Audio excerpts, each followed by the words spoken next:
পার্থ মন্দির আইকনে সকলকে শুভেচ্ছা। তো আজকে থেকে দেখাবো তিনটে ভাগে পুরুলিয়া ভ্রমণ। যারা পুরুলিয়া গেছেন তারা তো জানেন, আবার অনেক জায়গা হয়তো ঘোরেননি, সেরকম আমার কাছে সবই তথ্য পাবেন। আর যারা নতুন যাবেন তারা যদি ভিডিওটা দেখেন তাহলে অনেক তথ্য পাবেন, সেটা আপনাদের সাহায্য করবে যেতে। তো যাই হোক, বোলপুর স্টেশন থেকে আমাদের সুপারফাস্ট ট্রেন শান্তিনিকেতন দাঁড়িয়ে আছে।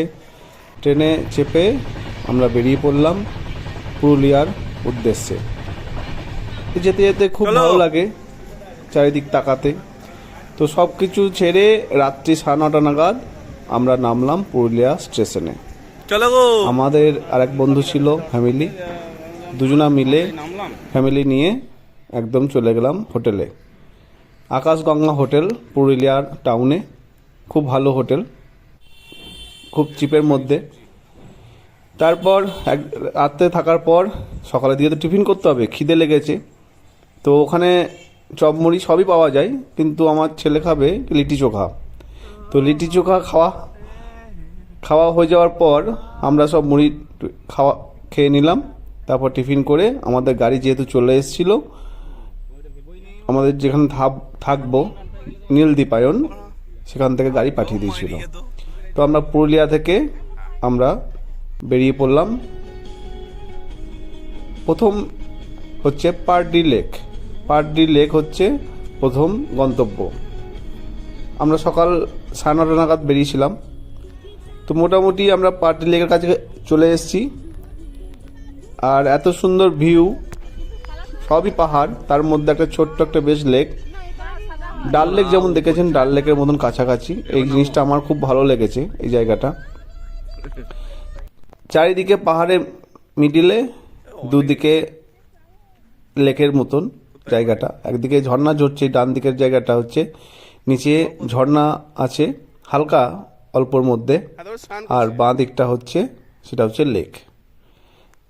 গ্রাম্য পরিবেশ, যারা গ্রাম ভালোবাসেন তাদের খুবই ভালো লাগবে জায়গাটা।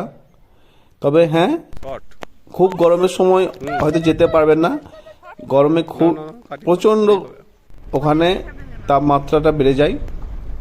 তো যাই হোক, পারডি লেকটা আমরা ঘুরে এবার চলে যাব আমরা পাখি পাহাড়ে। গন্তব্য হচ্ছে পাখি পাহাড়। পাখি পাহাড়ের ব্যাপারটা হচ্ছে ওখানে সব পাথরের মধ্যে সব গায়ে সব পশু পাখিদের খোদাই করা ছবি আঁকা আছে। এটা দেখতে খুবই ভালো লাগবে। যারা বাচ্চা যাচ্ছে বা যাবে, দেখবেন এই জায়গাটা খুব ভালো লাগবে। কারণ এখানে যে জায়গাটায় বললাম পাখি পাহাড়, সেখানে চলে এসেছি। খুব ঘন জঙ্গলের মধ্যে দিয়ে আসতে হয়। তারপরে এই যে দেখুন জায়গাগুলো সব পাখি, কচ্ছপ, হাতি, খরগোশ, এগুলো সবই আঁকা আছে। এটা সব পাথরের মধ্যে সব খোদাই করা। এইটা যেটা দেখাচ্ছি সেটা ছোট ছোট কচ্ছপগুলো এর মধ্যে আঁকা আছে পাথরের মধ্যে। ভালো করে যদি বুঝতে পারবেন, এরকম সব কচ্ছপ আঁকা আছে। এটাই আবার এখান থেকে একটু গেলেই চাঁদের পাহাড়। সেখানে উঠতে খুবই প্রবলেম হয়। যেখানে আমাদের চাঁদের পাহাড়ের শুটিং হয়েছিল, যে জায়গাটা, সেই পাহাড়টাই হচ্ছে এখানে চাঁদের পাহাড়। এখানে গুপি গাইন, বাঘা বাইনা ছবি হয়েছে, আরও নানা রকম শুটিং চলছে। যেটা সব থেকে হচ্ছে চাঁদের পাহাড়। এই জায়গাটা অনেক উঁচু, পাথরের মধ্যে দিয়ে যেতে হয়। আমরা কিছুটা উঠলাম, তারপর আর সম্ভব নয় ওঠা, এমনিতেই সিঁড়ি নেই।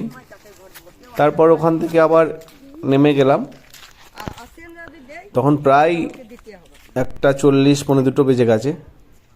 যারা টিভিতে দেখেন এই সেম জিনিস দেখুন দেখাচ্ছি আমি। ভিডিওটা যদি আমার প্রথম ভাগ চলছে, এটা প্রথম ভাগ, সেকেন্ড ভাগ, তৃতীয় ভাগ সবই আসবে। প্রথম ভাগে আমি এইগুলো দিচ্ছি। এরপর আমরা চলে এলাম মাঠা পাহাড়ে। মাঠা পাহাড়টা কি প্রায় 300 থেকে 400টা সিঁড়ি ওপরে। এই যে সিঁড়ি আছে, এটা যেতে হয় হেঁটে।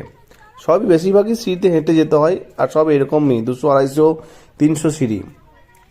যারা জাননি, আমি কিন্তু সব ডিটেলস বলে দিচ্ছি। তো তাদের পক্ষে সুবিধা হবে।